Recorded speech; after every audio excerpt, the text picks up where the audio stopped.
বন্ধুরা, আসসালামু আলাইকুম। তো আজকে আমরা বরিশাল বোর্ডের সমাধানটা নিয়ে এসেছি। এখন দেখো, বরিশাল যদিও অত একটা ক্লিয়ার না, তারপর একটু আমি পড়ে চেষ্টা করছি তোমাদের বোঝানোর। তো 1 নং যে প্রশ্নের উত্তরটা, সেটা উত্তর হবে গহ নাম্বারটা, মানে DEF। আর 2 নাম্বার যেটা আছে সেটার উত্তর হবে গ নাম্বারটা 20। 3 নাম্বার যে প্রশ্নটা সেটার উত্তর হবে স্যাটেলাইট, মানে গ নাম্বারটা।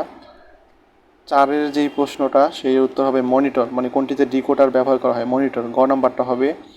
তারপরে 5-এর উত্তর হবে ব্রডকাস্ট, গ নাম্বারটা।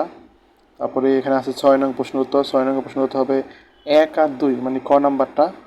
তারপরে 7-এর উত্তর হবে জেনেটিক ইঞ্জিনিয়ারিং, মানে গ নাম্বারটা। তো তারপরে আমরা যাই 8-এ। তো 8-এর উত্তর হবে ক, বি, অ্যাঙ্গেল ব্র্যাকেটের মধ্যে বি। তারপরে 9-এর উত্তর হবে ক নাম্বারটা, বিরতিহীন ডেটা ট্রান্সমিশন, 9-এর উত্তর ক। তারপরে 10-এর উত্তর হবে ঘ নাম্বারটা, 1, 2 ও 3 তিনটাই হবে। তারপরে 11 আছে, 11-এর উত্তর হচ্ছে বায়োমেট্রিক, তো 11-এর উত্তর হবে গ নাম্বারটা। তারপরে 12-এর উত্তর হবে ঘ নাম্বারটা, 1, 2, 3। আর 11-এর উত্তর গ, বায়োমেট্রিক। তারপরে নিচের কোনটি ডেটা টাইপ, এটা হবে খ নাম্বার ডাবল। তারপরে 14 নাম্বার যেটা, 14 নাম্বারটা ক, অ্যারিথমেটিক। তারপরে 15 নাম্বার কোন উদ্দীপকের অ্যাট্রিবিউট কোনটি, 15 গ হবে। তারপরে 16 নম্বরের উত্তর হবে কোনটি সঠিক, তো 1, 2, 3 তিনটাই সঠিক, ঘ নাম্বারটা।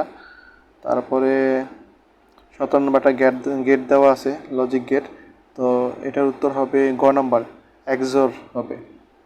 তারপরে 18 হচ্ছে ভার্চুয়াল রিয়েলিটি, গ নাম্বারটা হবে। তারপরে আমরা যাব 19। তো 19-এ হবে studio.h, স্ক্যান অ্যাপ এর জন্য কোন হেডার ফাইল যুক্ত করতে হয়, studio.h, তো এটা 19-এর হবে ক নাম্বারটা। তারপরে ব্যান্ডউইথ নির্ভর করে কোনটির উপরে, তো মাধ্যমের উপরে, এটা উত্তর হবে গ নাম্বারটা। তারপরে 21-এর উত্তর হবে ক, 1 আর 2। তারপরে 22-এর যে উত্তর, আইসিটি লেখাটি কতবার প্রিন্ট হবে, খ, 3 বার। তারপরে 23, আইসিটি লেখার কতবার দেখাবে, 2 বার, ক নম্বর।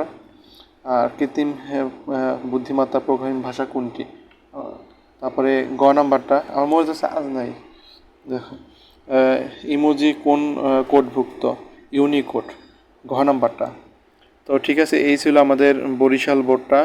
তো ঠিক আছে, সবাই ভালো থাকবে, আসসালামু আলাইকুম।